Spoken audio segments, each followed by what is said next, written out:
Infecciones del tracto urinario, patogénesis y etiología. Las infecciones del tracto urinario, itus, pueden instaurarse por tres vías: linfática, hematógena y ascendente. Con gran diferencia, la vía ascendente es la más común de las tres. Esto es especialmente cierto en los hospitales, donde los pacientes están expuestos con frecuencia a sondas y catéteres, favoreciendo una mayor frecuencia de infecciones urinarias. A este respecto, conviene recordar que, si se puede elegir, es preferible un sistema de drenaje cerrado a uno abierto, ya que el riesgo de infección es menor. El microorganismo más frecuente en estas infecciones es Escherichia coli. Cuando se trata de infecciones adquiridas en la comunidad, supone alrededor del 90% del total. En las infecciones hospitalarias también sería el agente causal más importante, representando un 50% del total. En las infecciones nosocomiales aumenta la proporción relativa de microorganismos gram positivos como estreptococos y estafilococos. Por otra parte, también es más frecuente que asocien resistencias a antimicrobianos. Aparte de Escherichia coli, que es el patógeno más frecuente, cabe destacar algunos aspectos de otros microorganismos. Por ejemplo, Staphylococcus saprophyticus suele aparecer en mujeres en edad fértil. Carece de flagelos u otras estructuras que le permitan moverse de forma libre. Es característico que se relaciona con la actividad sexual. Pseudomonas aeruginosa puede producir infecciones especialmente graves, dado que es un microorganismo presente en el hospital, por lo que tiende a afectar a pacientes mayores y más debilitados.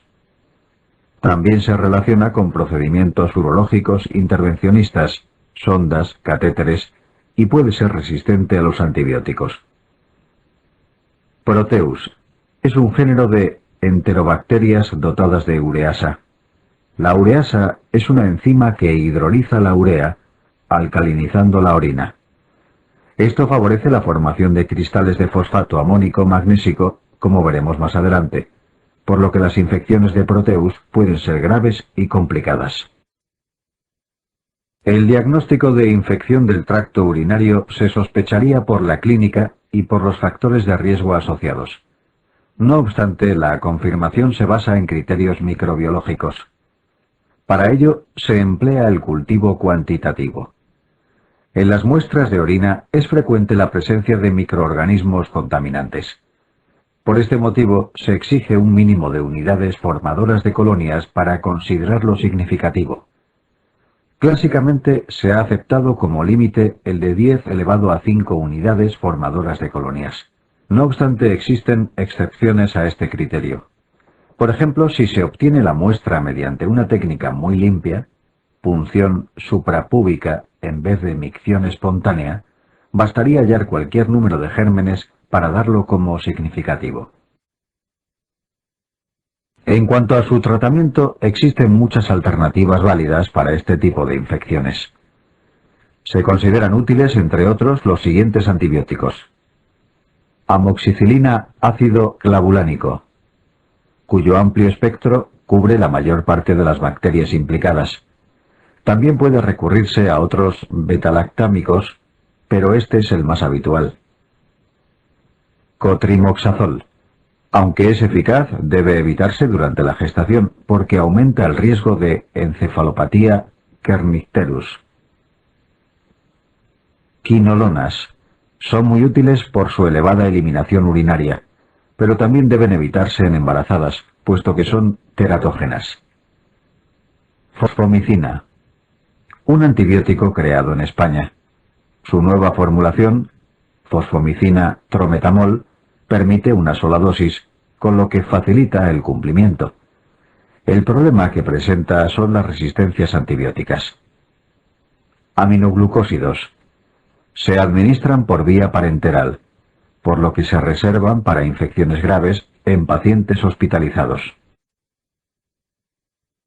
La bacteriuria asintomática se define como la presencia de más de 10 elevado a 5 unidades formadoras de colonias por mililitro, UFC por mililitro, que deben aparecer al menos en 2 urocultivos, en ausencia de síntomas. No es necesario tratarla, salvo en los casos en los que conlleva un riesgo de infección clínica o daño orgánico. Las principales indicaciones de tratamiento serían: menores de 5 años. Recuerda que durante los primeros años la presencia de reflujo vesicoureteral es frecuente, con lo que las bacterias podrían alcanzar el riñón con más facilidad. Embarazadas. La progesterona produce una dilatación de la musculatura lisa de los uréteres, lo que predispone al reflujo. Inmunosuprimidos. Bacteriuria por Proteus, por la mayor gravedad que podría implicar, como se verá más adelante en el tema de litiasis urinarias. La bacteriuria asintomática no se trata en pacientes sondados permanentemente.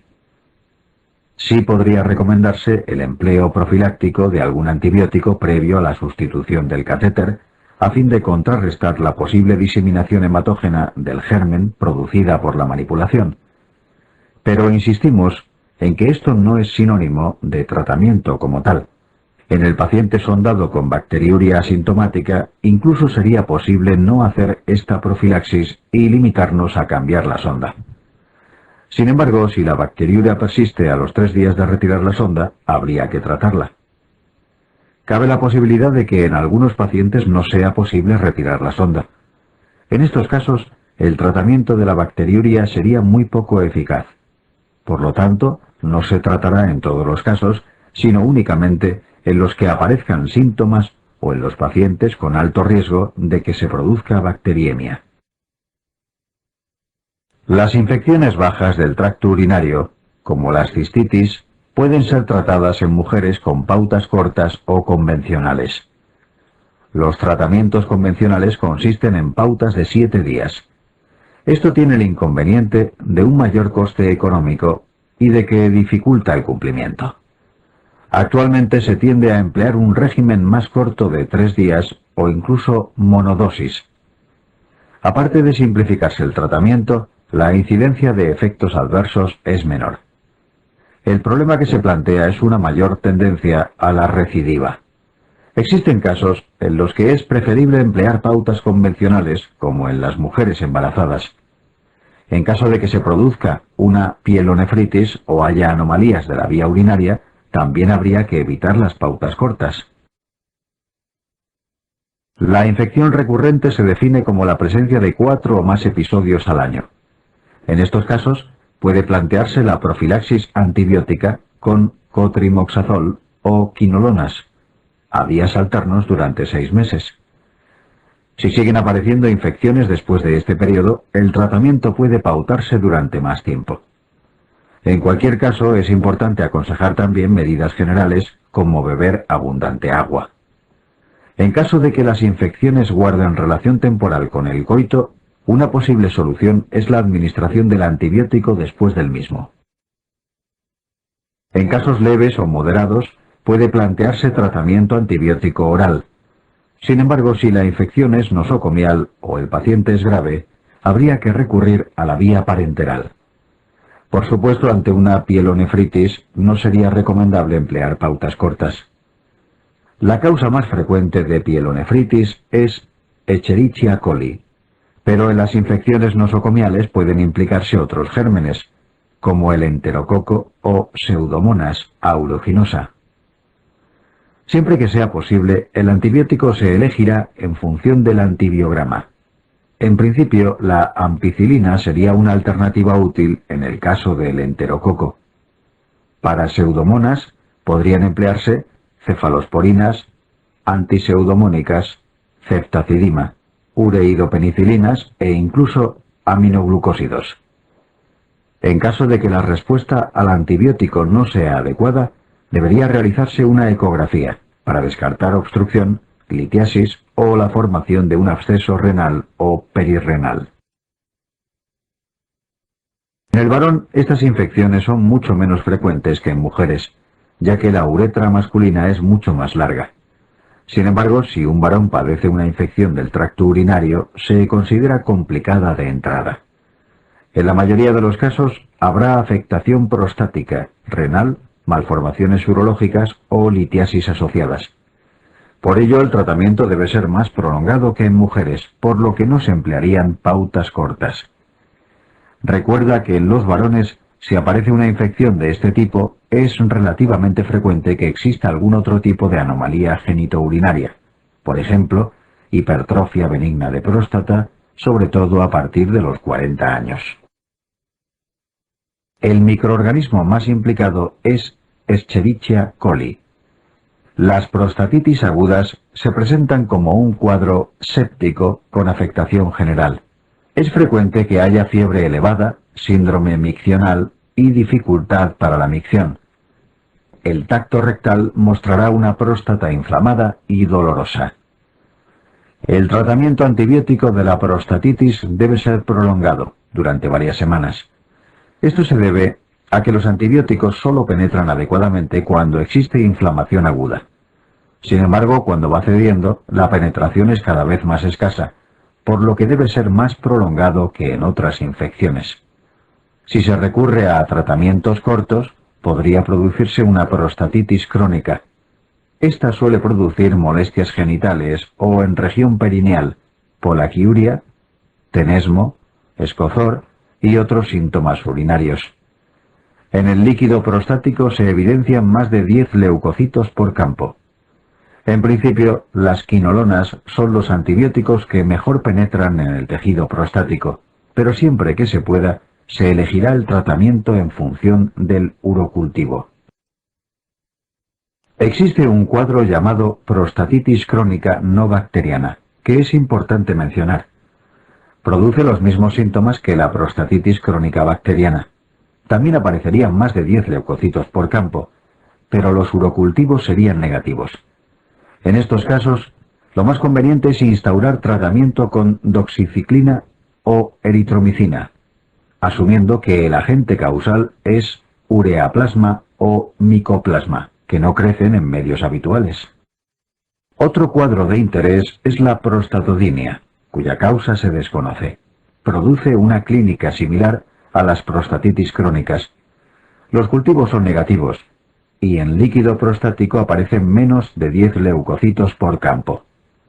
Como tratamiento se recurre a los alfa-bloqueantes o a los relajantes musculares, pero la respuesta no es muy buena.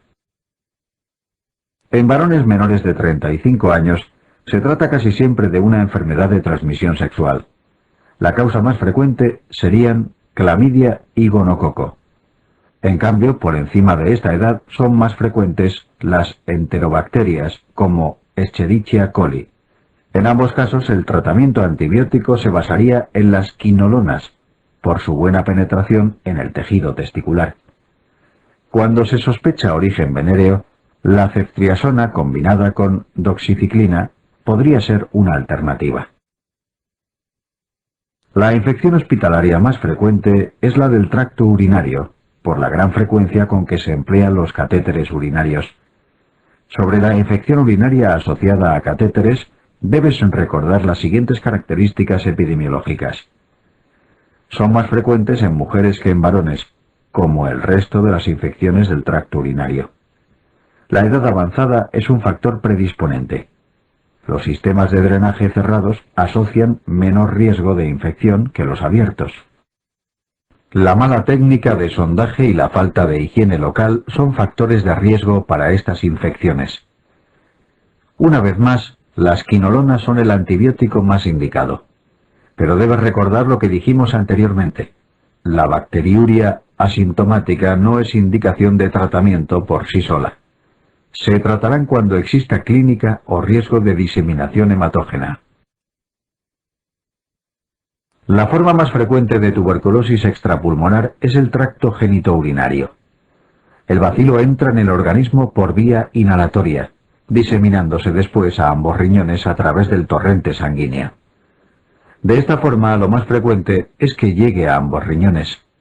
Varios años después de la siembra hematógena, se produce una reactivación del bacilo. Por ello, las manifestaciones clínicas suelen ser unilaterales, puesto que la reactivación no suele producirse en los dos riñones a la vez.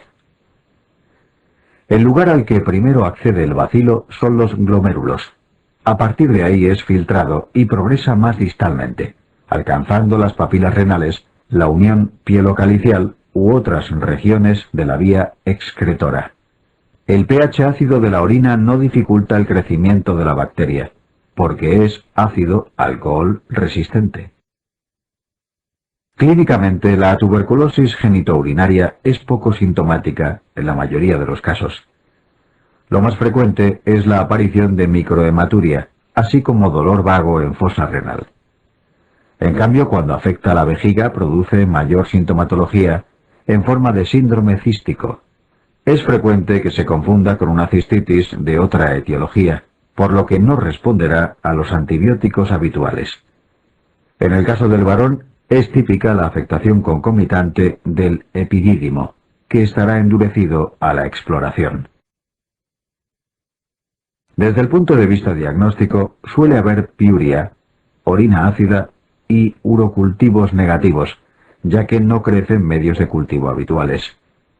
Recuerda que Mycobacterium tuberculosis precisa un medio selectivo, que es el de Lowenstein. Si se cultiva aquí, es positivo en casi todos los casos, aunque crecerá de forma lenta. En algunos casos el cultivo específico tampoco tiene éxito, porque la eliminación urinaria del bacilo es intermitente en el tiempo. Por ello deben recogerse varias muestras en días diferentes. Si se emplean medios de tinción rápida, como la auramina o la tinción de Thiel-Nielsen, puede visualizarse el bacilo. Sin embargo, esto no es tan fiable como el cultivo. Las muestras urinarias pueden contaminarse por Mycobacterium smegmatis, que podría ser causa de un falso positivo. La urografía intravenosa puede revelar hallazgos morfológicos típicos. De hecho, más del 90% de los pacientes presentan alteraciones en el urograma, ya que la enfermedad distorsiona la arquitectura normal de las vías excretoras. Por ello cabe encontrar estenosis de la unión pielo-ureteral, vejigas pequeñas de aspecto rígido, distorsión de la unión del uréter con la vejiga o calcificaciones renales, entre otros hallazgos posibles. El tratamiento de la tuberculosis genitourinaria se realiza con las mismas pautas que la pulmonar. Lo más frecuente es combinar 3 fármacos: isoniazida, rifampicina y piracinamida. Al igual que en la tuberculosis pulmonar, en casos puntuales puede ser necesaria la cirugía, pero el tratamiento médico suele ser suficiente.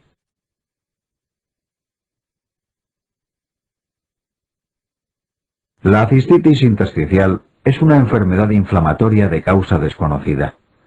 Algunos autores piensan que es un cuadro de origen autoinmune, pero lo que está claro es que no es de origen infeccioso.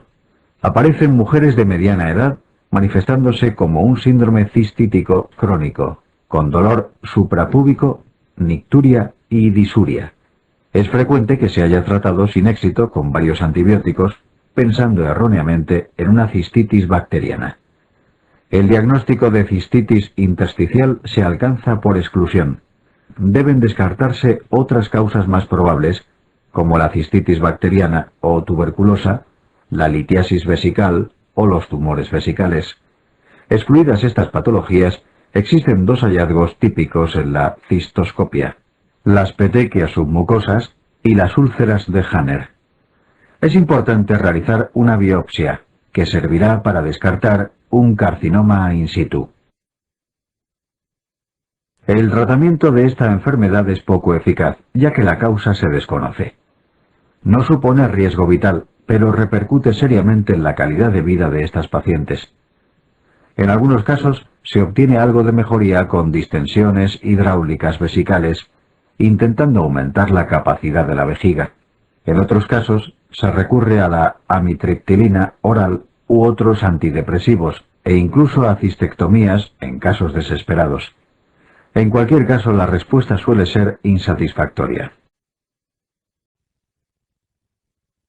Urolitiasis. Epidemiología. La urolitiasis es una enfermedad bastante frecuente.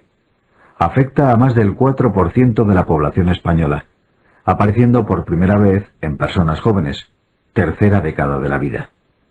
En un 40% de los casos, recidiva y produce nuevos cálculos cada 2 o 3 años aproximadamente. Las sustancias que se han identificado formando parte de los cálculos son variadas. Su incidencia varía según el país e incluso cambia según áreas geográficas dentro del mismo país. La manifestación más típica de la urolitiasis es el dolor cólico renal. Este se debe a la sobredistensión de la vía urinaria, al ser obstruida por el cálculo. Para producir clínica, el cálculo debe desplazarse desde su origen en los cálices renales y enclavarse en los uréteres. En algunos casos, se producen cuadros dolorosos menos intensos y más prolongados, en relación con litiasis que no han llegado a desplazarse desde los cálices. El cólico renal suele aparecer de forma progresiva sobre la fosa lumbar, irradiándose hacia ingle y genitales. Habitualmente este dolor no cede con reposo, por lo que el paciente cambia de postura continuamente. Puede acompañarse de un cortejo vegetativo con náuseas, vómitos y sudoración. El dolor irradiado hacia la ingle generalmente indica que el cálculo ha alcanzado el uréter. Si llega a la vejiga, puede aparecer un cuadro irritativo con polaquiuria, disuria y tenesmo vesical. Los cálculos infectivos de estrubita pueden crecer según el molde de las cavidades renales, formando la llamada litiasis coraliforme. También se ha descrito, aunque con menos frecuencia, con cálculos de ácido úrico y cistina. En estos casos no se manifiestan como cólicos renales, sino como infecciones urinarias de repetición. Crónicamente pueden llegar a ser causa de insuficiencia renal. El análisis básico de orina suele mostrar hematuria y leucocituria. Una piuria importante apoyaría la posibilidad de infección sobreañadida. En el sedimento, la morfología que adoptan los cristales puede orientar a la composición de estos. Por ejemplo, unos cristales bipiramidales con intensa birrefringencia positiva orientarían a oxalato cálcico. En cambio, si tuvieran forma de hexágono, habría que pensar en cistina. Esto lo revisaremos más adelante con una buena tabla resumen. Teóricamente el 90% de los cálculos son visibles en una radiografía simple de abdomen. No obstante, este porcentaje es considerablemente menor en las radiografías urgentes sin preparación intestinal. La mayoría de los cálculos son radiopacos, exceptuando los de ácido úrico y ciertos fármacos como las sulfamidas y el indinavir. Otras técnicas de imagen, como la ecografía, servirán para completar el estudio. Tienen el inconveniente de que pueden no mostrar las que se encuentran en el trayecto ureteral lumbar o sacro. En cambio, ofrece una visión muy clara del riñón y los cálices, con lo que podemos evaluar el grado de hidronefrosis. Otra ventaja es que puede mostrarnos incluso las litiasis radiotransparentes, ya que no se ve influida por la composición del cálculo. La urografía ofrece información funcional y anatómica de ambos riñones. Hay que tener en cuenta que durante el cólico renal, la obstrucción puede producir una anulación funcional, pero esto no significa que exista un deterioro permanente de ese riñón. La urografía intravenosa permite diagnosticar todo tipo de cálculos, ya sean radiotransparentes o radioopacos. El principal inconveniente es que precisa el uso de un contraste yodado. Esto limita su uso en pacientes con alergia al yodo. También habría que evitarla en pacientes deshidratados, insuficientes renales y en enfermos de mieloma múltiple. El tratamiento del cólico renal en fase aguda consiste en el control del dolor. Dado que el dolor se debe a la hiperpresión en la vía urinaria, deberíamos intentar que ésta disminuyese. Esto puede conseguirse con antiinflamatorios no esteroideos. No solo son útiles por su carácter analgésico. Recuerda que también disminuyen la diuresis, ya que inhiben la síntesis de prostaglandinas. Otra alternativa terapéutica es el uso de espasmolíticos. Estos disminuyen la presión del interior de los uréteres al relajar su musculatura lisa. No obstante, su uso es tema de debate y no son recomendados por todos los autores. Existe una serie de situaciones en las que el cólico renal precisa hospitalización e incluso tratamiento invasivo.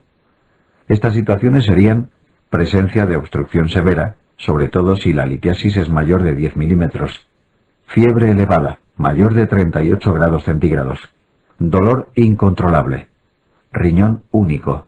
En el caso del paciente diabético, el riesgo de complicaciones es mayor.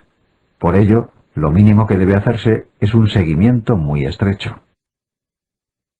A continuación vamos a estudiar las litiasis desde el punto de vista de su composición. La más frecuente es la de oxalato cálcico, aunque el calcio está implicado en la aparición de más tipos de cálculos, como los de fosfato. En la tabla que aquí te presentamos, puedes ver las características fundamentales de cada tipo de cálculo. Te recomendamos que vuelvas a ella una vez los hayas estudiado o cuando quieras repasarlos, puesto que es una de las más útiles del manual. La mayoría de las veces no llegaremos a conocer la causa exacta. Por ello, la causa más frecuente de litiasis cálcica es la hipercalciuria idiopática. En estos casos, dado que no podemos tratar la causa, se administran tiacidas, que disminuyen el calcio urinario. Nunca olvides esta propiedad de las tiacidas, pues se pregunta con frecuencia. La administración de citrato potásico también puede ser de utilidad. Existe un grupo de pacientes en los que se produce litiasis cálcica sin que exista ni siquiera hipercalciuria. Esta situación se conoce como litiasis cálcica idiopática y supone un 20% del total.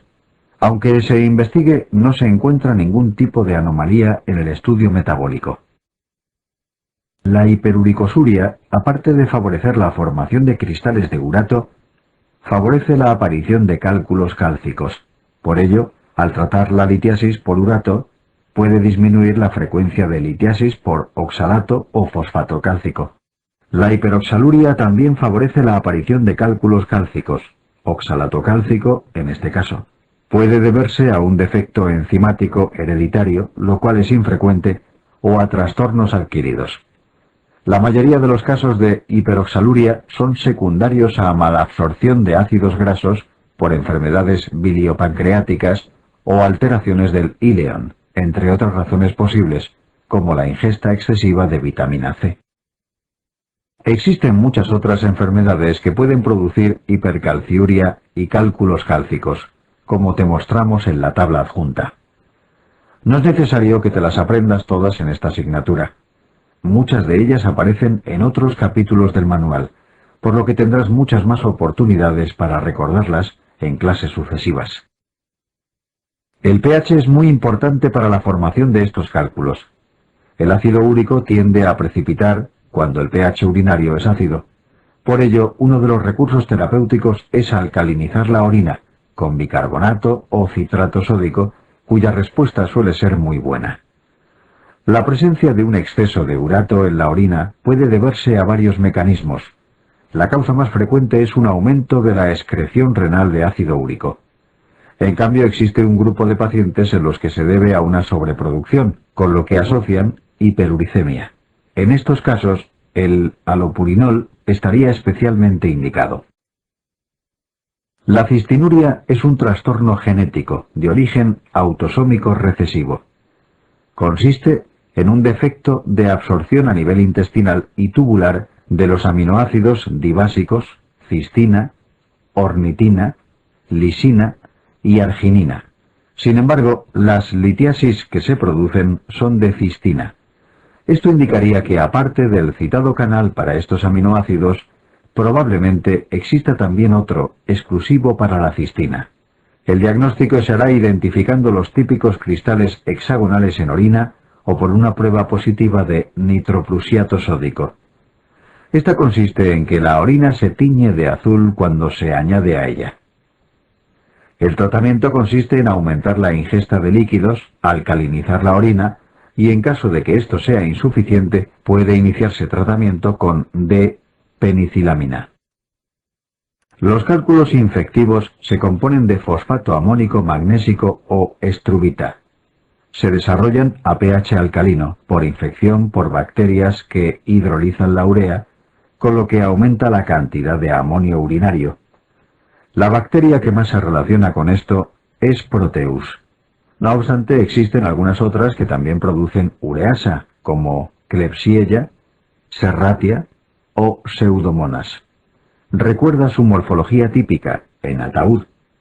El uso de antibióticos esteriliza la orina, pero solamente mientras se administran.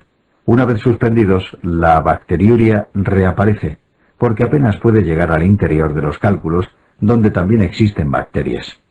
Para tratar este tipo de litiasis, los inhibidores de la ureasa aportan más que los antibióticos, como el ácido propiónico y el acetohidroxámico. El problema es que producen efectos secundarios neurológicos, como temblores y cefaleas, y no son bien tolerados. En ocasiones puede ser necesario recurrir a la cirugía para la extirpación de estos cálculos. Los cálculos ya formados que no se expulsan deben ser extraídos quirúrgicamente o fragmentados por litotricia para facilitar su eliminación. Hasta que apareció la litotricia extracorpórea, el tratamiento de elección fue la cirugía. No obstante, todavía se recurre a ella cuando fracasa la litotricia o para grandes cálculos coraliformes.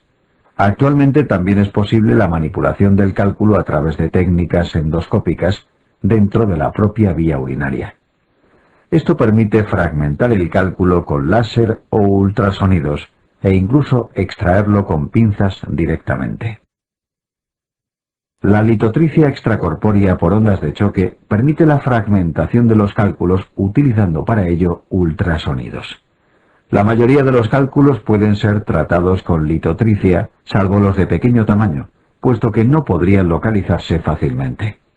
Es muy importante que conozcas las contraindicaciones absolutas para el uso de esta técnica: el embarazo, la obstrucción distal al cálculo y la presencia de infección activa. Existen otras circunstancias que se consideran contraindicaciones relativas, puesto que pueden estabilizarse antes de realizarla, como la hipertensión arterial descontrolada. La complicación más frecuente de la litotricia es la hematuria, debido al traumatismo que los microcristales producen en el urotelio. Otras complicaciones pueden ser contusiones o hematomas renales, por efecto de las ondas de choque, o rotura renal en casos extremos. Una contusión renal también podría manifestarse como hematuria. Se ha discutido si la litotricia puede producir hipertensión arterial. Parece que esto no es así, sino que sería consecuencia del hematoma renal en caso de que apareciese, pero no como consecuencia directa de la litotricia. Tumores renales. Etiopatogenia. El hipernefroma es el tumor sólido renal más frecuente. Aparece con mayor frecuencia en varones alrededor de 50 años. Se ha encontrado asociación con multitud de factores de riesgo, pero el tabaco es probablemente el más importante. Cuando lo preguntan como caso clínico, no debe sorprenderte que mencionen un paciente obeso, puesto que la obesidad es también una asociación. Otros factores de riesgo son la exposición al cadmio, la poliquistosis renal, la enfermedad quística adquirida de la insuficiencia renal crónica y las malformaciones renales, como el riñón en torta o el riñón en herradura.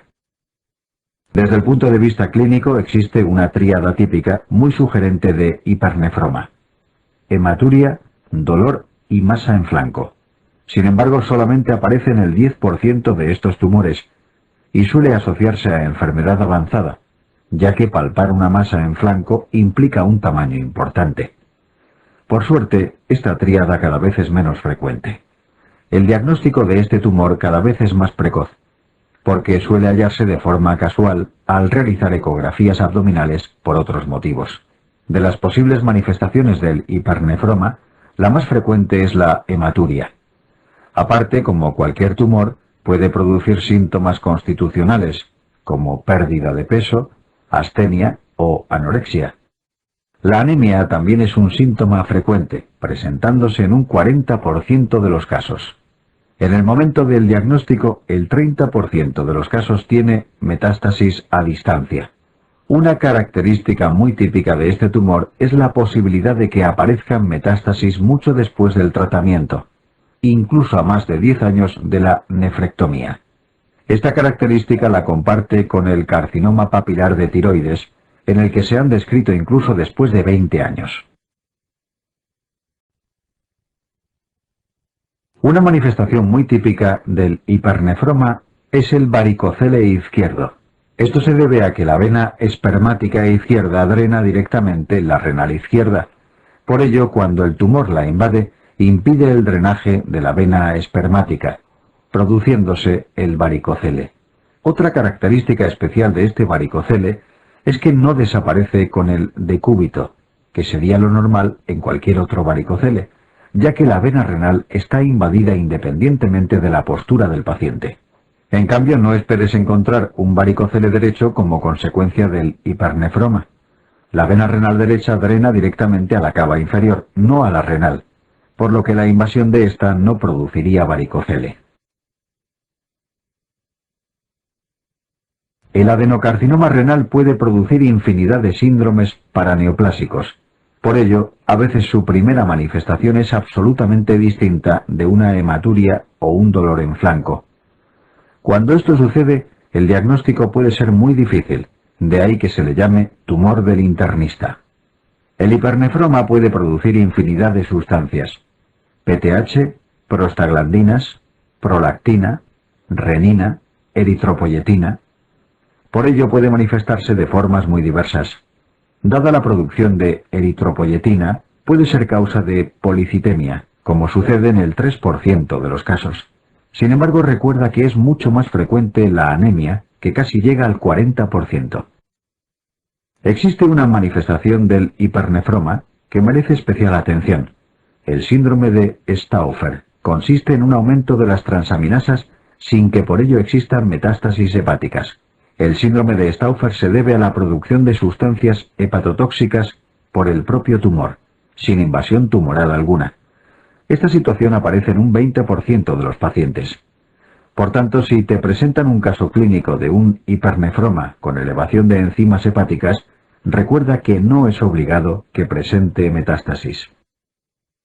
Ante la sospecha de hipernefroma, la primera prueba de imagen a realizarse es la ecografía, por ser barata, inocua y útil para distinguir masas renales. Al explorar el riñón, ecográficamente es posible que observemos quistes simples que no deben ser confundidos con un hipernefroma. Existe una serie de criterios ecográficos que definen el quiste simple y que estudiaremos a continuación. Suponiendo que la ecografía encontrase una masa renal sólida o un quiste complejo, el siguiente paso en el diagnóstico sería realizar un TAC abdominal. Como dijimos anteriormente, hoy día se diagnostican muchos hipernefromas de forma accidental, al realizar ecografías abdominales por otro motivo. En caso de que así fuese, se procede de la misma forma.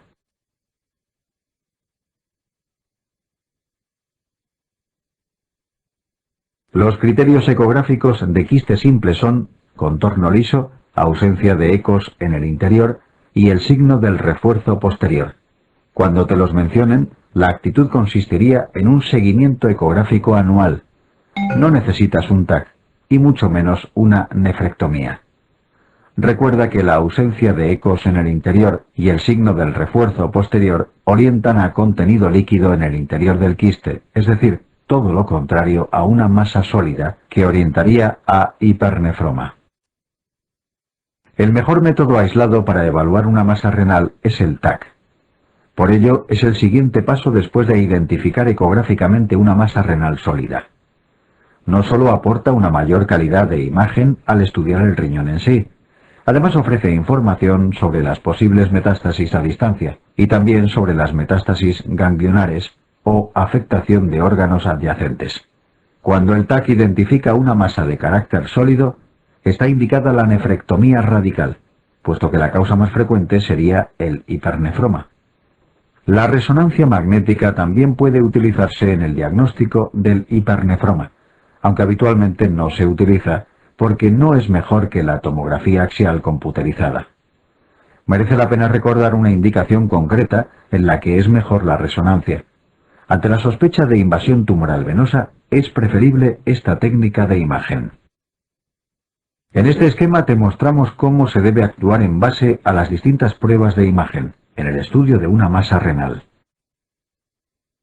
La arteriografía renal se utilizaba de rutina hace algunos años. Sin embargo, hoy día se reserva para casos dudosos, riñones únicos y otras situaciones en las que se plantea un tratamiento quirúrgico conservador. Para ello, la ventaja que aporta es que permite conocer con exactitud la vascularización arterial del tumor y de la zona del riñón donde se encuentra. El patrón arteriográfico característico mostraría vasos aberrantes que alimentan el tumor, así como lagos venosos y fístulas arteriovenosas. Por último, la urografía intravenosa también puede emplearse, pero solamente aporta datos indirectos, como distorsión del sistema colector o la anulación funcional del riñón. Por este motivo apenas se emplea en el estudio del adenocarcinoma renal. Estudiado el tumor y descartadas las metástasis viscerales o ganglionares, el tratamiento de elección es la nefrectomía radical. En algunos casos puede plantearse la cirugía conservadora, como en pacientes monorrenos o en tumores pequeños y bien delimitados. Se ha demostrado que en casos seleccionados, la supervivencia es igual que si se recurre a la nefrectomía radical. La linfadenectomía regional no mejora la supervivencia y solo tiene valor para el estadiaje. Este se establece sobre la base de los hallazgos quirúrgicos y anatomopatológicos. Otras formas de tratamiento carecen de eficacia. Tanto la quimio como la radioterapia ofrecen resultados pobres. En el caso de enfermedad metastásica, las opciones son múltiples, pero ninguna es satisfactoria. Se ha descrito en la literatura la regresión de las lesiones metastásicas tras la nefrectomía. No obstante, esto ocurre únicamente en un 1% de los pacientes y suele ser de forma transitoria. Por ello, en enfermos con enfermedad metastásica no se justifica la nefrectomía, salvo de forma paliativa por otros motivos. La cirugía de la metástasis solo se justifica en caso de metástasis única. En estos casos, la intervención prolonga la supervivencia. Se ha visto que el beneficio es mayor cuanto más tiempo ha transcurrido entre la extirpación del tumor primario y la aparición de la metástasis. La inmunoterapia constituye una alternativa para la enfermedad metastásica. Puede basarse en el interferón, interleuquinas u otros procedimientos todavía en estudio. No obstante, las tasas de respuesta son todavía bastante limitadas. Durante los últimos años se está investigando sobre autovacunas elaboradas con linfocitos peritumorales. Los resultados preliminares parecen prometedores.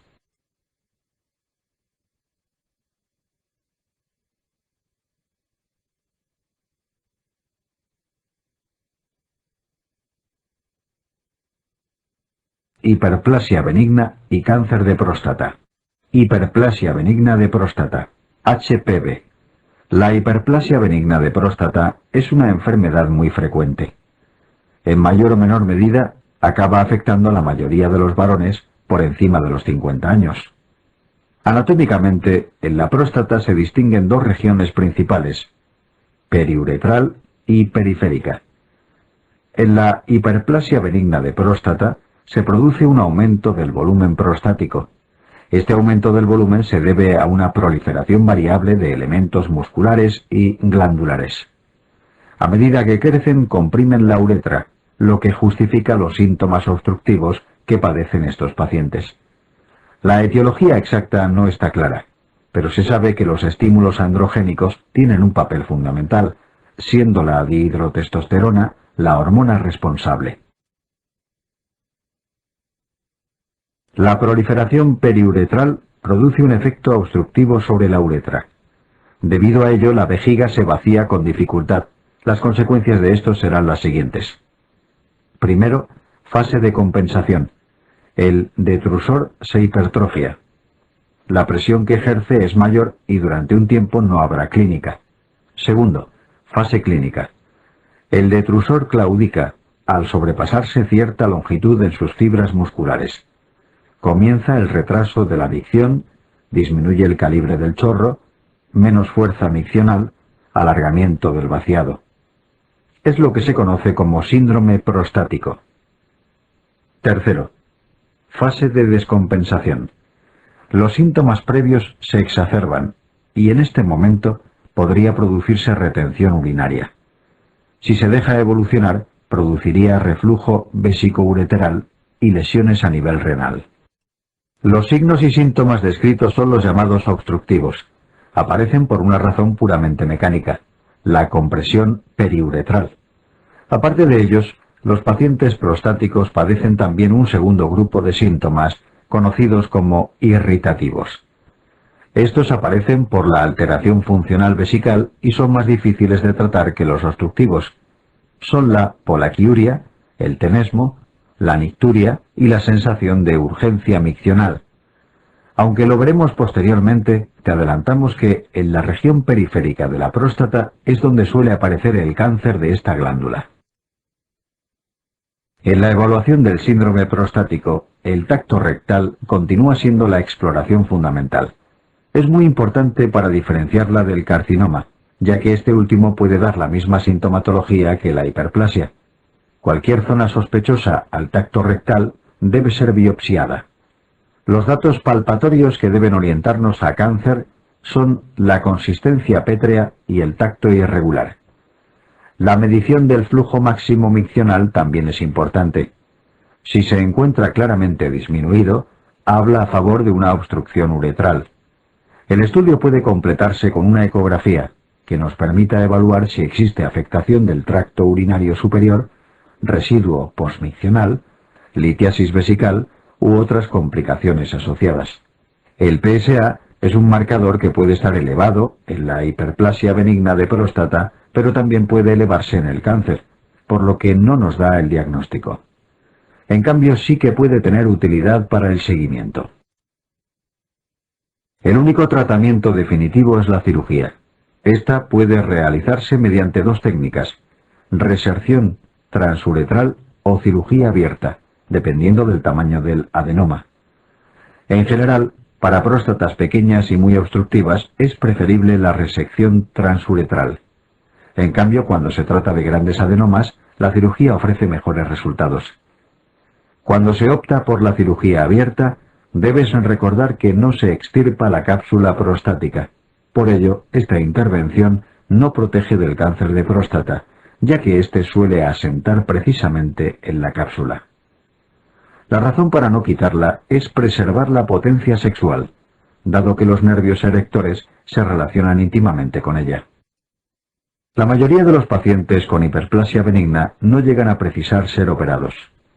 Únicamente un 10% de ellos pasarán por el quirófano. Un motivo para indicar la intervención sería la mala respuesta al tratamiento médico. Otra razón frecuente es la presencia de síntomas importantes que repercutan gravemente en la vida del paciente. Aparte de estas razones, existen algunos motivos que son indicación absoluta de cirugía y que debes conocer.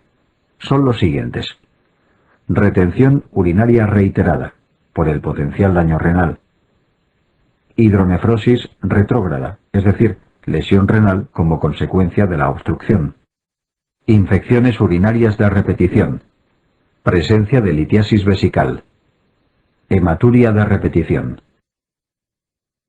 Dentro del tratamiento médico se incluye la fitoterapia.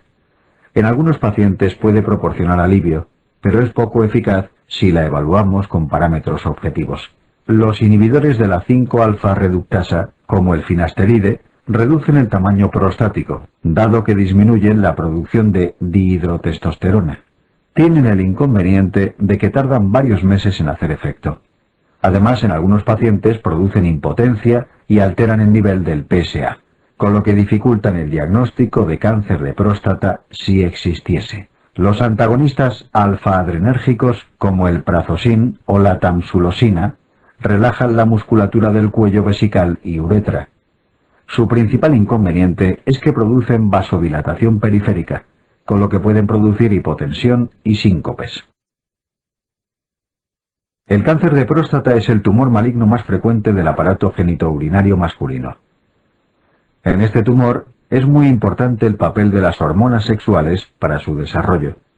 Después del cáncer de pulmón, es el cáncer más frecuente en el varón. No obstante, si tenemos en cuenta los que se diagnostican incidentalmente en las autopsias, le superaría en frecuencia. Tal es así que, de cada 10 pacientes operados de hiperplasia benigna de próstata, en uno de ellos encontraríamos focos de adenocarcinoma, como hallazgo casual. El cáncer de próstata casi siempre asienta en la periferia de la glándula. Con frecuencia es multifocal y suele presentar células con diferentes grados de diferenciación. Esta heterogeneidad es la base de la clasificación de Gleason, que puntúa el patrón histológico de las dos poblaciones más representativas del tumor. La escala de Gleason se corresponde con el pronóstico de la enfermedad, independientemente del estadio. El cáncer de próstata aparece sobre todo en ancianos. Clínicamente puede asemejarse a una hiperplasia benigna de próstata, produciendo síntomas obstructivos. Cuando la obstrucción es muy importante, puede manifestarse como una retención aguda de orina. Sin embargo, solo el 25% de las retenciones agudas de orina se deben al cáncer de próstata. Es posible que además se acompañe de hematuria, pero esta también podría verse en la hiperplasia benigna. Cuando existen metástasis, es frecuente que afecten a huesos. Esto produce síntomas dolorosos e incluso compresión medular. En el momento del diagnóstico tiene metástasis 1 de cada 4 pacientes. No obstante, estas cifras están disminuyendo porque durante los últimos años se está diagnosticando este tumor en fases más precoces. La exploración fundamental es el tacto rectal, aunque existe un estadio, el P1, en el que el tumor todavía no es palpable. Característicamente revela una próstata dura al tacto y de carácter irregular. Es aconsejable que los pacientes mayores de 50 años se sometan a un tacto rectal anualmente. Para el cáncer de próstata disponemos fundamentalmente de dos marcadores tumorales: el PSA, antígeno prostático específico, y la fosfatasa ácida prostática. El PSA suele elevarse en el cáncer de próstata, pero debes tener en cuenta que en algunos casos de cáncer puede ser normal. Recuerda también que puede elevarse por patologías benignas, como la hiperplasia benigna o por el sondaje vesical. Si el PSA es menor de 4 Ng por mililitro, es poco probable que encontremos un cáncer de próstata. Si es mayor de 10, las probabilidades aumentan, lo que aconsejaría una biopsia prostática guiada por ecografía. Si está entre 4 y 10, se pueden utilizar otros parámetros como el porcentaje de PSA libre para valorar la necesidad de biopsia. La fosfatasa ácida prostática, FAP, se emplea desde hace bastantes años. Es un marcador específico, pero su elevación suele indicar extensión extraprostática, por lo que no resulta útil en el diagnóstico precoz. La ecografía transrectal es el mejor método de imagen para el estadiaje local. En cambio, la ecografía abdominal es bastante limitada para visualizar este órgano. Puede ofrecer información sobre la afectación capsular y los órganos cercanos a la próstata, como recto o vejiga. El cáncer de próstata suele aparecer como nódulos hipoecogénicos. Esto permite dirigir la biopsia hacia las zonas más sospechosas. El TAC y la resonancia magnética tienen su principal papel en el estadiaje ganglionar y en la búsqueda de metástasis a distancia. Las primeras metástasis suelen afectar a los ganglios linfáticos regionales, extendiéndose después a hueso y luego a otros órganos. La gammagrafía ósea se emplea para la detección de metástasis óseas. Es más sensible que la radiología convencional y debe realizarse en todo paciente en quien se sospeche metástasis. Estas son más frecuentes cuanto más altos son el PSA y la clasificación de Gleason. Antes de someter al paciente a cirugía radical, es importante confirmar la no existencia de metástasis óseas o al menos realizar un TAC para excluir metástasis ganglionares, ya que en estos casos no estaría indicado el tratamiento quirúrgico. El diagnóstico definitivo se alcanza mediante la biopsia prostática. Lo ideal es que se realice por vía transrectal, guiada con ecografía. Estaría indicada en los siguientes casos: tacto rectal anormal, aumento de los marcadores tumorales, anomalías en las pruebas de imagen. La punción aspiración con aguja fina es una alternativa a la biopsia, con menos complicaciones. No obstante, presenta el inconveniente de no poder determinar el grado histológico o grado de Gleason. En el estadio T1A, que se diagnostica incidentalmente, la mortalidad por el tumor es extremadamente infrecuente, menos del 2% a los 5 años. Por ello, en pacientes mayores suele bastar con el seguimiento. Si el paciente es menor de 60 años, al tener mayor esperanza de vida, sí que podría plantearse el tratamiento quirúrgico o mediante radioterapia. Los estadios T1B y T1C se comportan de forma muy distinta. Si se dejan a su evolución natural, la mortalidad alcanza el 80%. Por ello estaría totalmente justificada la prostatectomía radical. El estadio T2A es la indicación más clara de cirugía radical. No obstante, hay que tener en cuenta que estos pacientes suelen ser mayores y tienen otras enfermedades asociadas. Los que tengan un alto riesgo quirúrgico se les puede ofrecer alternativas como la radioterapia o braquiterapia. Recuerda que en general la radioterapia se reserva como alternativa a la cirugía para tumores pequeños. En este caso los resultados son comparables. El estadio T2B también puede ser operado, aunque los resultados son inferiores que en el estadio anterior.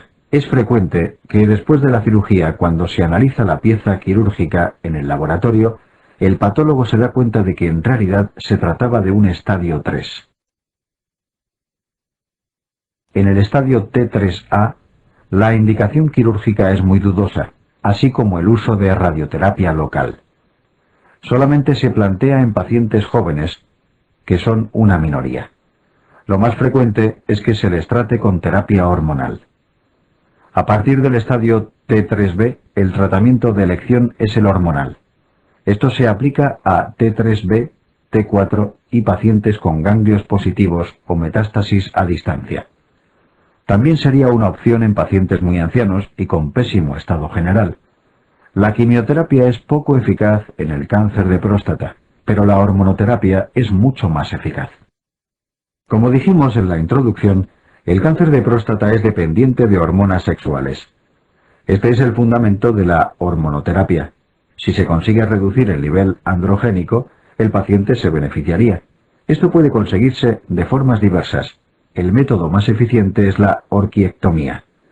Presenta el problema de que muchos pacientes no lo aceptan, pero es muy eficaz, pudiendo emplearse la compresión vertebral por metástasis. Los agonistas de la LH-RH son también una alternativa. Al principio del tratamiento producen una elevación de la testosterona, que luego disminuirá. Por este motivo recuerda asociar siempre antiandrógenos al comienzo de esta terapia, como flutamida o acetato de ciproterona. En el pasado se emplearon estrógenos y progestágenos, pero actualmente están en desuso. En pacientes con metástasis vertebrales, la compresión medular por el cáncer prostático es una posible forma de presentación. Constituye una urgencia importante y debe ser tratada con supresión androgénica o descompresión medular rápida, sea con cirugía o con radioterapia. Puede obtenerse un rápido descenso de los niveles de andrógenos mediante la castración quirúrgica o con fármacos. La complicación más importante de la prostatectomía radical es la impotencia, que aparece aproximadamente en la mitad de los pacientes. También es habitual la incontinencia urinaria, muy variable según las distintas series. La radioterapia no es en absoluto un tratamiento inocuo. Puede dañar los órganos cercanos a la próstata, produciendo consecuencias como la diarrea crónica, cistitis rádica, proctitis, etc. También puede emplearse, como hemos mencionado, en cuadros de compresión medular por metástasis vertebrales. En los pacientes que se someten a prostatectomía radical, se les debe hacer un seguimiento posterior midiendo el nivel de PSA.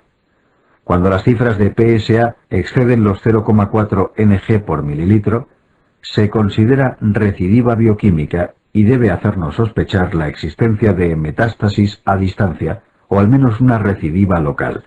Cuando el tratamiento es la radioterapia, los descensos de PSA van siendo paulatinos, a diferencia de la prostatectomía radical, hasta llegar a un valor mínimo y sostenido en el tiempo. Se considera la existencia de recidiva bioquímica cuando se constata la existencia de 3 elevaciones sucesivas a partir de ese valor de referencia. Carcinoma vesical. Introducción. El carcinoma vesical es el segundo cáncer urológico más frecuente. Afecta más a varones que a mujeres y a la raza blanca más que a la negra. Habitualmente se trata de personas mayores de unos 60 a 70 años. Desde el punto de vista histológico, la variedad más frecuente es el carcinoma urotelial o transicional, que supone más del 90%. Otras histologías mucho menos frecuentes son el carcinoma epidermoide y el adenocarcinoma. El urotelio recubre el tracto urinario desde las papilas caliciales hasta la uretra prostática. Los tumores uroteliales pueden aparecer en cualquier región de las vías urinarias, pero los más frecuentes son los de vejiga, más del 90% del total. Les siguen en frecuencia los del tracto urinario superior, como los de pelvis renal, que solamente suponen un 5%. En el resto de las regiones, como la uretra, son extremadamente infrecuentes. El humo del tabaco es el principal factor de riesgo.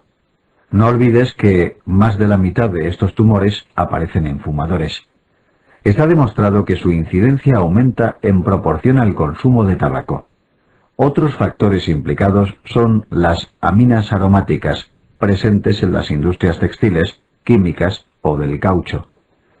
Algunos fármacos, como la ciclofosfamida, pueden producir toxicidad vesical. En el caso concreto de la ciclofosfamida es más frecuente que produzca una cistitis hemorrágica, pero también puede producir carcinomas uroteliales. El papel de los edulcorantes artificiales está en discusión. Existen trabajos que los relacionan con el carcinoma urotelial, pero no todos los autores están de acuerdo con esta asociación. En el caso concreto del carcinoma epidermoide, se ha relacionado con la infestación por Schistosoma haematobium. Recuerda que es especialmente frecuente en el norte de África, sobre todo en Egipto, como verás en una de las preguntas del test. Otros factores relacionados con este tipo de cáncer son las infecciones vesicales crónicas y los catéteres vesicales permanentes. El adenocarcinoma primario vesical es un tumor raro, aunque es el que se ha visto asociado a la extrofia vesical con mayor frecuencia. El 70% de los tumores vesicales se presentan como tumores papilares con escasa tendencia a la infiltración. Su crecimiento es hacia la luz de las vías vesicales. Habitualmente son tumores superficiales de bajo grado histológico. El problema clínico que suelen presentar es la recurrencia, que ocurre en más de la mitad de los casos. Sin embargo, el pronóstico vital de estos pacientes es globalmente bueno, porque menos del 20% del total acabarán desarrollando un tumor infiltrante o metastásico. Otra posibilidad es el desarrollo de un carcinoma infiltrante. Estos suelen ser sólidos, tienden a la invasión en profundidad y a producir metástasis precoces, linfáticas o a distancia. El pronóstico es bastante sombrío, puesto que la mitad de estos pacientes desarrollarán metástasis independientemente del tratamiento. El tercer grupo que merece mención aparte es el carcinoma in situ. A pesar de encontrarse limitado al urotelio, está formado por células poco diferenciadas con displasia severa. Tiene una alta tasa de recidiva y progresa hacia tumor infiltrante en el 50 a 75% de los casos, si se deja a su evolución natural. Este mal pronóstico le confiere un carácter completamente distinto al carcinoma in situ de otras regiones en las que se considera el estadio inicial de la enfermedad tumoral. El carcinoma in situ puede estar asociado a focos de carcinoma superficial, 26%, o infiltrante, 60%, o bien encontrarse de forma aislada, siendo generalmente multifocal, tanto en vejiga como en otros puntos del urotelio. La manifestación clínica más frecuente es la hematuria, macro o microscópica, presente en el 75% de los pacientes. Pueden aparecer síntomas irritativos, escozor, polaquiuria, tenesmo, en algunos pacientes de forma aislada o acompañando a la hematuria. El síndrome cistítico es especialmente frecuente en el carcinoma in situ, pero siempre deben descartarse otras causas, como la infección bacteriana o la litiasis. Con menor frecuencia el paciente consulta por dolor en flanco por obstrucción ureteral. También es posible el dolor pélvico o el edema en miembros inferiores, que sugiere extensión linfática. La exploración física suele ser anodina, salvo en la enfermedad avanzada. La citología urinaria es una prueba muy sencilla y fiable. Debe ser realizada en todos los casos. Su sensibilidad depende del grado de diferenciación del tumor vesical, alcanzando el 75 a 100% en tumores de alto grado y carcinoma in situ. En el caso del carcinoma in situ, como método diagnóstico es más rentable que cualquier otra técnica. Por otra parte, la citología urinaria es muy útil para el seguimiento de los pacientes tratados con resección transuretral. En estos casos debe combinarse con la cistoscopia. En un 10% de los casos de cistoscopia, con citologías positivas, no se encuentra tumor en la vejiga. Esto puede ser debido a la presencia de carcinoma in situ o a un tumor en vías urinarias altas. No obstante, no necesariamente implicaría la presencia de una neoplasia maligna. También puede ser debido a factores que produzcan inflamación en la pared vesical, por ejemplo, radioterapia o la quimioterapia endovesical. La cistoscopia es fundamental para la evaluación del tumor vesical. Puede realizarse bajo anestesia local cuando existan dudas con las pruebas realizadas previamente. No obstante, si el diagnóstico de presunción es firme, se puede esperar a tener el paciente en quirófano bajo anestesia general o raquídea para practicarla. En caso de dudas sobre el tracto urinario superior, se recurrirá a la pielografía retrógrada en el momento de la cistoscopia. Entre las pruebas radiológicas destacan la ecografía y la urografía intravenosa. La ecografía ofrece una sensibilidad del 80%, pero es poco útil para diagnosticar neoplasias del tracto urinario superior.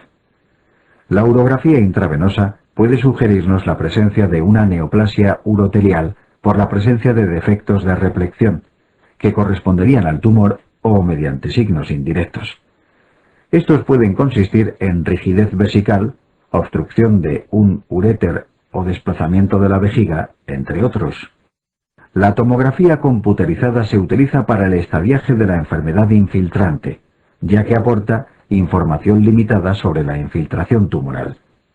La resonancia magnética no aporta mayor información que esta técnica, aunque las imágenes que obtienen de la cúpula vesical son mejores gracias a sus cortes sagitales.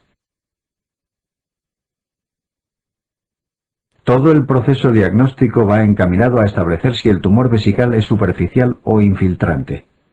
El tratamiento varía radicalmente en función de esto. Los tumores superficiales son manejados mediante resección transuretral. En cambio, los infiltrantes precisarían cistectomía radical. El punto de referencia para la infiltración es la capa muscular. A partir de ahí, se considera que el tumor es infiltrante. Como dijimos, los tumores superficiales se tratan mediante resección transuretral.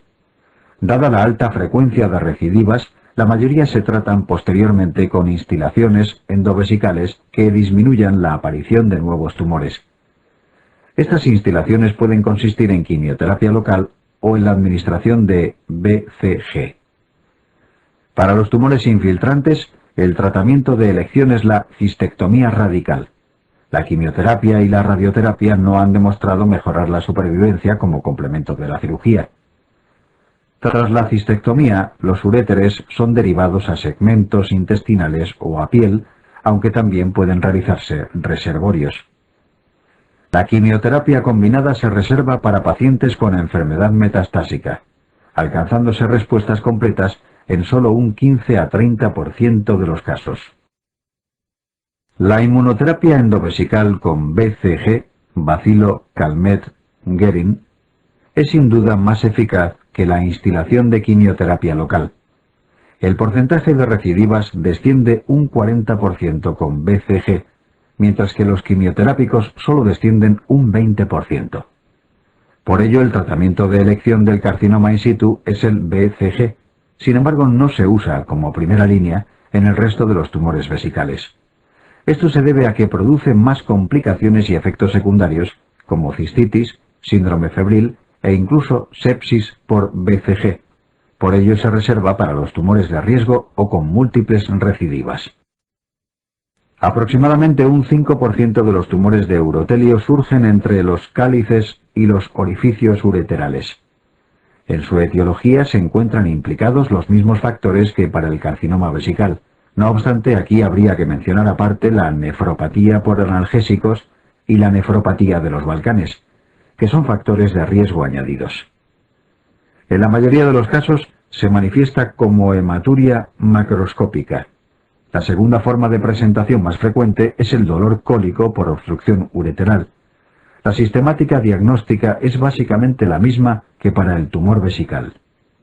En estos tumores, la citología urinaria aumenta su eficacia si se obtiene de forma selectiva, cateterizando el uréter del lado afectado. El tratamiento estándar es la nefroureterectomía total. Es preciso extirpar también un rodete vesical alrededor de la desembocadura del uréter. El motivo de añadir este gesto quirúrgico es la gran tendencia a la recidiva de este tipo de tumor. En caso de que se trate de tumores papilares, pequeños y no infiltrantes, puede plantearse un tratamiento conservador. Si se procede de esta manera, es importante un seguimiento estrecho posterior, por la tendencia a la recidiva que ya hemos mencionado. Tumores testiculares. Introducción. Los tumores testiculares son las neoplasias sólidas más frecuentes entre los 20 y 35 años.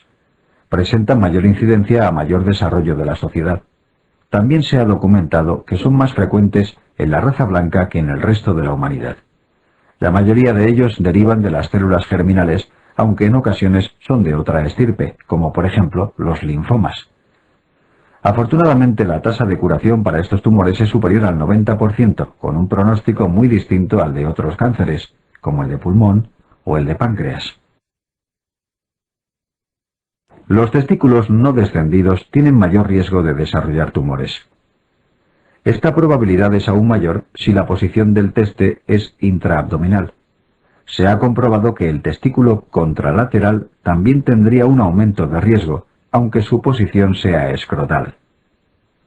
Por estas razones, los testículos no descendidos deben descenderse, preferiblemente entre el primer y segundo año de edad, para facilitar su seguimiento.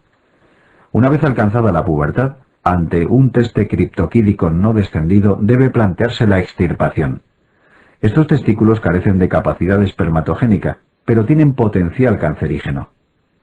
Pese a todo, algunos autores prefieren descenderlos a posición escrotal mientras sea posible y simplemente vigilarlos, porque pueden mantener su función endocrina. Otros factores que pueden encontrarse relacionados son las hernias inguinales infantiles y la orquitis urliana, secundaria a parotiditis. También se sabe que aumentan el riesgo la exposición a radiaciones, las fuentes de calor, ciertos productos para teñido del cuero y la exposición a estrógenos intraútero durante el primer trimestre del embarazo. En el caso del cáncer testicular, el papel de la historia familiar como factor de riesgo ha sido muy debatido. Existen algunos autores que defienden esta idea y cada vez parece más aceptada. Sin embargo, debe quedar claro que es mucho menos importante que en otros cánceres, como puede ser el de mama. Aunque entre algunos pacientes tienen historia de traumatismo testicular, este supone el motivo por el que se descubre una masa escrotal y no su origen. Por tanto, los traumatismos testiculares no son un verdadero factor predisponente. La manifestación más frecuente del cáncer de testículo es como masa escrotal.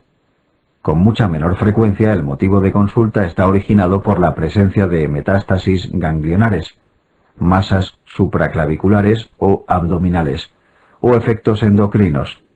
ginecomastia o pubertad precoz. Existe un pequeño número de pacientes que consultan con motivo de un cuadro de escroto agudo, pero no superan el 10% de los casos. La gran mayoría proceden de células germinales. Aunque el más frecuente es el seminoma, esto es muy variable en función de la edad. Por ejemplo, en pacientes mayores de 50 años, la histología más habitual es el linfoma testicular. Entre los 25 y los 40 años, el tumor más frecuente es el seminoma, mientras que en niños sería más lógico pensar en un tumor del seno endodérmico. A continuación vamos a analizar los aspectos más importantes de cada tipo de tumor testicular. El seminoma puede aumentar el tamaño testicular hasta 10 veces sin distorsionar su morfología. Ocasionalmente se presenta en localizaciones distintas al testículo, como en mediastino. Debes recordar un detalle muy importante: el seminoma puro no es productor de marcadores tumorales. Existe un pequeño porcentaje que asocia células de sincitio trofoblasto, pudiendo entonces elevar la beta HCG. Pero lo que más claro debe quedarte es lo siguiente: el seminoma no es capaz de producir alfa-fetoproteína. El carcinoma embrionario tiende a producir metástasis muy precozmente. A diferencia del seminoma, distorsiona más la forma del testículo, con formas irregulares y heterogéneas. Del tumor del seno endodérmico recuerda su tendencia a aparecer en la infancia, como hemos visto en la tabla anterior. El coriocarcinoma suele asociar metástasis a distancia en el momento del diagnóstico, siendo pequeño el tumor primario. Estas metástasis se producen por vía hematógena y suelen alcanzar el pulmón. Lo característico del teratoma es que se forma por al menos dos capas diferentes de células germinales: endodermo, mesodermo o ectodermo. En cuanto al teratocarcinoma, se define como un tumor de histología mixta. Se define como una combinación de teratoma y carcinoma embrionario. Más de la mitad de ellos incluso asocian áreas de seminoma, por lo que es posible que coexistan más de dos tipos histológicos en un solo tumor. Lo más importante del gonadoblastoma es su asociación a gónadas disgenéticas y a estados intersexuales. Histológicamente puede ser parecido al seminoma. Los tumores de células de Sertoli casi siempre son tumores de comportamiento benigno. Es excepcional que metastaticen. Se ha descrito asociación con el síndrome de Peutz-Jeghers. Los tumores de células de Leydig pueden mostrar cristaloides en el citoplasma de estas células. Igual que los de Sertoli, generalmente son benignos. En ocasiones son productores de hormonas, produciendo cuadros de pubertad precoz cuando producen testosterona. En otras ocasiones sintetizan estrógenos y producen feminización. El linfoma testicular suele corresponder a una masa testicular en un varón mayor de 50 años. Tras realizar la orquiectomía para el diagnóstico de certeza, el tratamiento no varía respecto a los linfomas habituales. La aparición de una masa indolora, sin signos inflamatorios y de larga evolución, debe hacernos sospechar un tumor testicular. Un elemento importante, tanto para su diagnóstico como para el seguimiento, son los marcadores tumorales alfa-fetoproteína, AFP, y fracción beta de la gonadotropina coriónica humana, beta-HCG. La alfa-fetoproteína es sintetizada por células del saco vitelino. Por tanto, está presente en tumores de saco vitelino o del seno endodérmico, así como en los carcinomas embrionarios. Recuerda que el seminoma nunca produce alfa-fetoproteína. En cualquier caso, hay que tener en cuenta que la AFP es un marcador inespecífico y podríamos encontrarlo en otras muchas enfermedades, como el hepatocarcinoma. La fracción beta de la HCG es producida por las células del sincitio trofoblasto, presentes en el coriocarcinoma. De forma ocasional puede encontrarse en algunos seminomas. En conjunto, el 70% de los tumores testiculares producen algún marcador. El 30% restante son negativos. Aparte de tener cierta utilidad diagnóstica, son más importantes para el seguimiento. Si persisten elevados después de la extirpación, significa que no todo el tumor se ha eliminado. La ecografía testicular es un método muy útil para distinguir las masas sólidas de las quísticas. También permite saber si es intratesticular o si es dependiente de anejos. Cuando los datos ecográficos son sugerentes de tumor, está indicada la exploración quirúrgica a través de una incisión inguinal. Si la exploración confirma la presencia de una masa, el testículo debe ser extirpado. Orquiectomía radical. La evaluación de la extensión tumoral se completará mediante un TAC tóraco-abdominal. De esta forma se sabrá si la enfermedad está limitada al testículo o si existe afectación fuera del mismo. El sistema de estadiaje utiliza múltiples variaciones, pero la clasificación más extendida es la que aquí te mostramos. Normalmente la existencia de un tumor testicular no plantea dudas diagnósticas. No obstante, existen una serie de patologías testiculares que pueden producir escroto agudo, pudiendo confundirse con el cáncer de testículo, ya que un 10% del total también debutan de esta manera.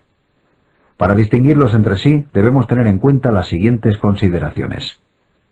Las orquitis suelen presentarse con dolor intenso, enrojecimiento cutáneo, fiebre y a veces sintomatología miccional. En la exploración, la elevación del testículo disminuye el dolor. Esto se conoce como signo de PREN y es bastante típico. La mayoría de las orquitis en varones jóvenes son de transmisión sexual. En cambio, en mayores de 35 años son más frecuentes por enterobacterias como E. coli. La torsión testicular suele aparecer en la infancia o adolescencia. Consiste en un dolor de aparición brusca y signos cutáneos inflamatorios cada vez más evidentes según progresa el cuadro. El teste se encuentra horizontalizado. A veces incluso puede palparse la espiral del cordón torsionado. Al revés que en la orquitis, la elevación del testículo aumenta la sensación dolorosa. Hidrocele y espermatocele son dos cuadros que raramente se presentan de forma brusca y con dolor agudo. Son fáciles de distinguir del cáncer testicular simplemente por la exploración. No obstante, ante la duda, la ecografía los identifica fácilmente. El tratamiento del cáncer de testículo es complejo y hasta ahora no ha sido preguntado. Por ello, vamos a tratar de resumirlo en lo posible. En todos los casos se realiza orquiectomía por vía inguinal. El resto del tratamiento depende del tipo y del estadio. En tumores limitados al testículo, con estudio de extensión negativo, la opción más frecuente es añadir unos ciclos de quimioterapia. En el caso del seminoma, aprovechando que es muy radiosensible, la orquiectomía puede completarse solamente con radioterapia en vez de quimioterapia. No obstante, algunos autores son partidarios de limitar el tratamiento a la orquiectomía, con un seguimiento estrecho posterior, administrando después quimioterapia en caso de recidiva o metástasis, cuya respuesta suele ser muy buena. En tumores extendidos, fuera del testículo, la opción más frecuente es completar la orquiectomía con quimioterapia, independientemente de si el tumor es un seminoma o no. Date cuenta de que en estadios avanzados, en el caso del seminoma, es preferible la quimioterapia, a pesar de que sea radiosensible. Disfunción eréctil. Epidemiología. La disfunción eréctil es un tema cada vez más preguntado. Se define como la incapacidad persistente o recurrente para conseguir la suficiente rigidez del pene para una relación sexual satisfactoria. Para su diagnóstico no basta un problema de erección puntual. Se exige cierta duración para hablar de disfunción eréctil. Esta es variable según autores, pero en general se aceptan los 3 meses como criterio temporal. En España se estima que este problema afecta entre 1,5 y 2 millones de varones. La prevalencia de la disfunción eréctil va en aumento con la edad. En el estudio EDEM, Epidemiología de la disfunción eréctil masculina, se estudiaron más de 2.000 varones entre 25 y 70 años, encontrándose algún grado de disfunción eréctil aproximadamente en un 12%. No obstante, este dato es poco significativo, por el amplio rango de edad de los participantes en el estudio. Considerando solamente varones entre 40 y 70 años, la prevalencia oscilaba el 50%. La disfunción eréctil puede deberse a multitud de causas, pero las más frecuentes son las vasculares, estando presentes en un 60 a 80% de los pacientes afectados. Hace algunos años se pensaba que el origen más frecuente obedecía a causas psicológicas, pero hoy sabemos que no es así. Lo que ocurre es que en la mayoría de los casos se sobreañade un componente psicológico, miedo a que el problema no se resuelva, temor a que vuelva a ocurrir, etc. Entre los factores de riesgo, el papel de la edad es muy importante, puesto que la morbilidad cardiovascular va en paralelo a ella. De todas formas, algunos trabajos han demostrado que la edad es un factor de riesgo independiente, es decir, mantiene su importancia en ausencia de otros factores, como los fármacos o las enfermedades cardiovasculares. La diabetes mellitus es la enfermedad endocrina más frecuente asociada a la disfunción eréctil. Tal es así que los diabéticos tienen un riesgo relativo de entre 3 y 4 veces de padecer esta enfermedad respecto a la población no diabética. Existen varios factores que justifican este aumento de riesgo. Mecanismos vasculares. La diabetes mellitus produce una arteriosclerosis más precoz, intensa y extensa que en pacientes sanos. Dislipemia. Los pacientes diabéticos suelen asociar un descenso de las lipoproteínas HDL. Esto implica que el riesgo cardiovascular aumente más aún. Neuropatía diabética. La diabetes mellitus es la causa más frecuente de disfunción del sistema nervioso autónomo. Dado que el parasimpático es el que se encarga de la erección, si se ve alterado puede comprometer la potencia sexual. La edad también es un factor importante, puesto que la diabetes mellitus tipo 2, que es la más frecuente, suele aparecer en la segunda mitad de la vida.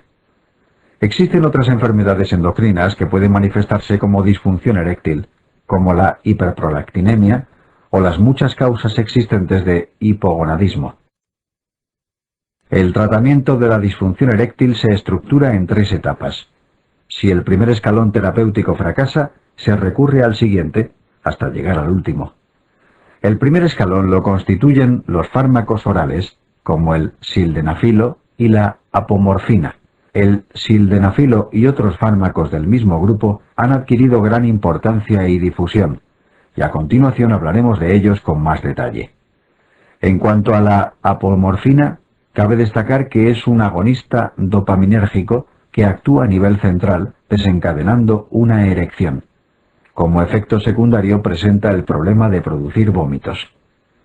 La segunda línea terapéutica la integran los fármacos inyectables que se inocularían directamente en los cuerpos cavernosos. Para ello se emplean sustancias vasodilatadoras como el aprostadil, la papaverina o la fentolamina. Por último, si todo lo anterior ha fracasado, existe la posibilidad de la cirugía revascularizadora o las prótesis de pene, cuyo éxito es muy variable en función de cada paciente. El citrato de sildenafilo es actualmente el tratamiento de elección de la disfunción eréctil. Recientemente han aparecido otros fármacos similares en cuanto a su indicación y mecanismo de acción, como el tadalafilo y el vardenafilo. Estos fármacos inhiben una enzima llamada fosfodiesterasa tipo 5, lo que consigue es que se libere una mayor cantidad de óxido nítrico, sustancia vasodilatadora, a nivel de los cuerpos cavernosos. El óxido nítrico es el principal neurotransmisor de la erección. Para que este fármaco sea eficaz, es preciso que exista estimulación y deseo sexual. De lo contrario, carece de efecto. Existen algunas situaciones en las que estaría contraindicado y es muy importante tenerlas en cuenta, pues han sido preguntadas durante las últimas convocatorias. No se puede administrar junto con nitratos ni con fármacos donadores de óxido nítrico. Podría acumularse una cantidad excesiva de esta sustancia, hipotensando al paciente y produciendo a nivel cardíaco una isquemia mayor de la que ya padecía.